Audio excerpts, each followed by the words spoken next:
مگر there was some reluctance. It's very unfortunate. تو we had to take punitive measure. یہاں پر یہ policy جو ہوگی یہ 48 کامن کے جو آفیسرز ہیں ان کو ہم یہاں پر لے کے آئیں گے اور ان کی جو ہم نے ترتیب بنائی ہے میں وہ یہاں پر ذرا بتانا چاہتا ہوں along with an incentive policy تاکہ انسینٹیو ہو کہ بلوچستان جا رہے ہیں تو we will be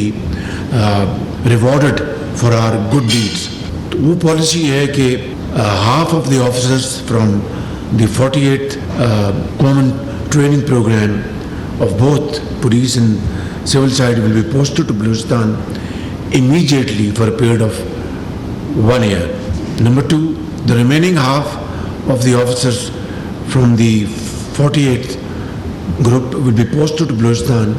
6 months from the initial deployment. They will also serve for a period of 1 year. پھر number 3 phase ہے after 1 year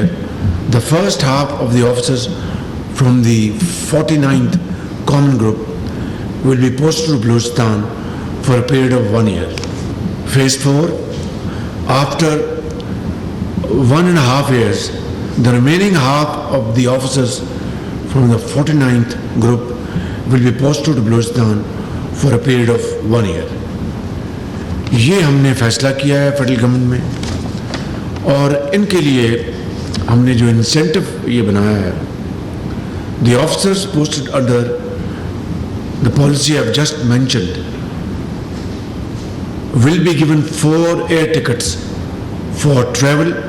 of their families for every quarter. This will be monetized. Number 2, these officers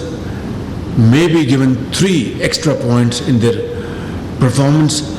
evaluation report subject to their commitment and their service in the province of Balochistan, and if they are found really very agile and very committed ان کو ہم یہ 3 extra points ان کو ہم دیں گے. ان کو یہ policy کا میں آج اعلان کر رہا ہوں. اس کے اوپر انشاءاللہ ہم فل فور اس کے اوپر ہم عمل کریں گے بلوچستان کی حکومت کے ساتھ مشاورت کے ساتھ وزیر اعلیٰ صاحب کے ساتھ اور چیف سیکرٹری کے ساتھ اور آئی جی پولیس جو. تو یہ پالیسی جو ہے نواب صاحب اس کو ہم نے امپلیمنٹ کرنا ہے. اس میں پھر then there will be no if and but.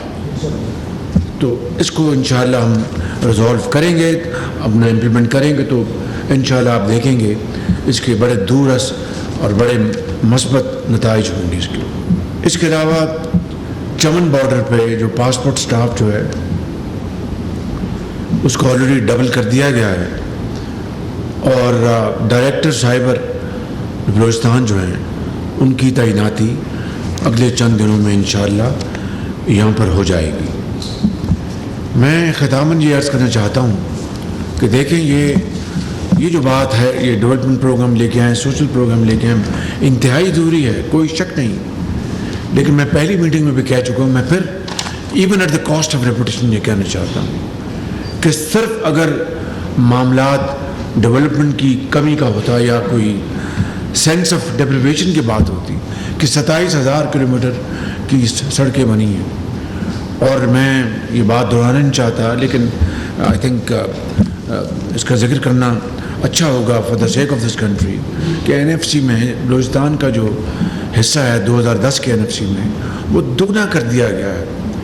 اور اس میں سب سے زیادہ کنٹریبیوشن صوبہ پنجاب نے کی ہے. میں وہاں پر تھا اس وقت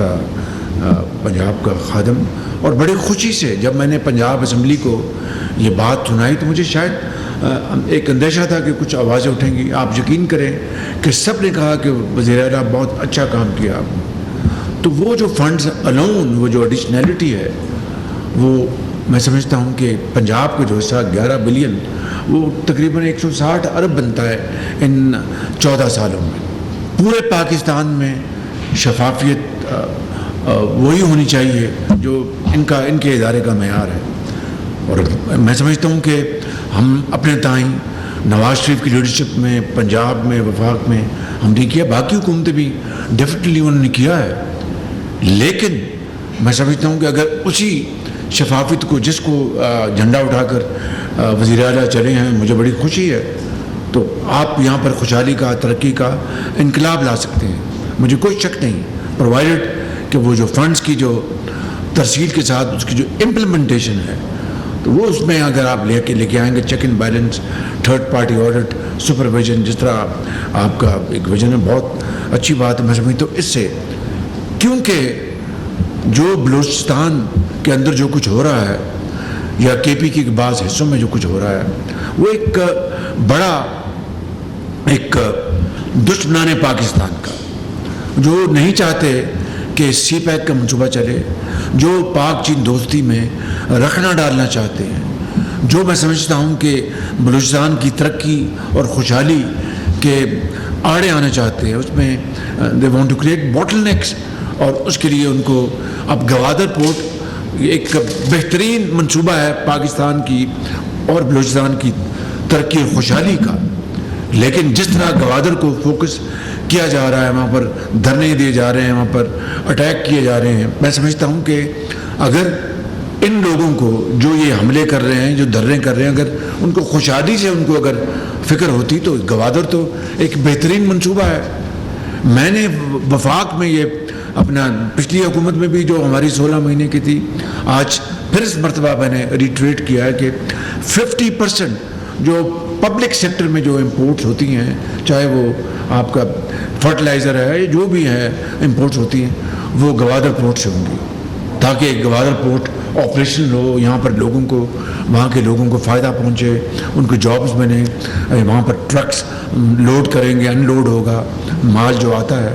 پھر پورے خطے میں اس کی جو اپنا ایک ریجنل پراسپیرٹی ہوگی, اس کا کوئی سوچ بھی نہیں سکتا, لیکن ان کو فوکس کر رہے ہیں اس لیے, کیوں کہ چائنا پاکستان سی پیک. تو میں سمجھتا ہوں کہ یہ وہ بنیادی معاملہ ہے, اور اس کے لیے ہمیں پوری طرح یکسو رہنا چاہیے کہ پاکستان کے اندر جو دوست نما دشمن جو گھس بیٹھے ہیں ان کا خاتمہ, اور جو دشمن باہر سے جو ان کو شے دے رہے ہیں, اور میں سمجھتا ہوں کہ ان کی تمام جو منصوبے انشاءاللہ خاک میں ملیں گے. اور جس طرح میں یہ کہنا چاہتا ہوں ختم میں کہ جس طرح ہمارے 80,000 لوگوں نے اپنا قربانیاں دی, 80,000, $150 ارب کا ہمیں معاشی نقصان پہنچا, اور ہمیں جو کچھ ہوا ماضی میں صرف $20 ارب میں ملا ہے, $20 ارب. تو میں سمجھتا ہوں کہ یہ قربانیاں پاکستان کے عوام کی, یہ قربانیاں افواج پاکستان کی افسروں کی, جوانوں کی, یہ قربانیاں پولیس افسروں کی, ان کے جوانوں کی, عام آدمی کی. اس نے صرف پاکستان کے اندر دہشت گردی کا خاتمہ نہیں کیا, بھی انہوں نے امن قائم کیا تھا. کوئی مثال بتا دیں دنیا میں کوئی اور ایسا ملک ہے جس نے 80,000 قربانیاں دی ہوں اپنے عظیم سپوتوں کی, ماؤں کی, بہنوں کی, جوانوں کی, اور $150 ارب کا نقصان اٹھایا ہو, اور نہ صرف پاکستان میں امن قائم کیا بلکہ دنیا کے لیے بھی امن قائم کیا. تو میں سمجھتا ہوں کہ یہ اس سے بڑی کہ اور there is no other example and our commitment and manifestation to curb and finish this terrorism. تو آج پھر یہ معاملہ, یہ کئی وجوہات ہیں, اس کے اوپر میں یہاں پر نہیں جانا چاہتا. صرف یہ کہنا چاہتا ہوں کہ آج کی میٹنگز بہت اچھی میٹنگز ہوئیں, بڑی مثبت اس میں نتائج نکلے ہیں, اور یہی پیغام ہم نے قوم کو دینا ہے کہ مل کر ہم نے دہشت گردی کا خاتمہ کرنا ہے. اور یہ آئرن ریزولو ہے سیاسی حکومت کا وفاق میں, صوبوں میں, اور افواج پاکستان کا, اور ان سپہ سالار کا, اور ان کے تمام آفیسرز کا. تو میں سمجھتا ہوں کہ اس کو اگر ہم مل کر چلیں گے تو انشاءاللہ وہ دن آئیں گے جب پاکستان ایک پرامن اور خوشحال ملک ہوگا. آپ کا بہت شکریہ. Thank you very much. Quetta میں وزیراعظم محمد شہباز شریف کی نیشنل ایکشن پلان کی صوبائی ایپیکس کمیٹی کے اجلاس میں اختتامی گفتگو جاری تھی. براہ راست آپ نے ملاحظہ کیا, ان کی جانب سے کہا جا رہا تھا کہ بلوچستان میں قابل اور ہونہار افسران کی تعیناتی انتہائی ضروری ہے، اور اس گفتگو کے دوران ان کی جانب سے یہ بھی کہا گیا ہے کہ ملک سے دہشت گردی کا ہر حال میں خاتمہ کیا جائے گا۔ کوئٹہ میں وہ ایپکس کمیٹی کے اجلاس میں اختتامی گفتگو کر رہے تھے، ان کی جانب سے یہ بھی کہا گیا کہ بلوچستان میں قیام امن کے لیے سب کو مل کر اپنا کردار ادا کرنا ہوگا، دہشت گردوں سے رعایت کا سوال ہی پیدا نہیں ہوتا، بلوچستان میں قابل اور ہونہار افسران کی تعیناتی انتہائی ضروری ہے۔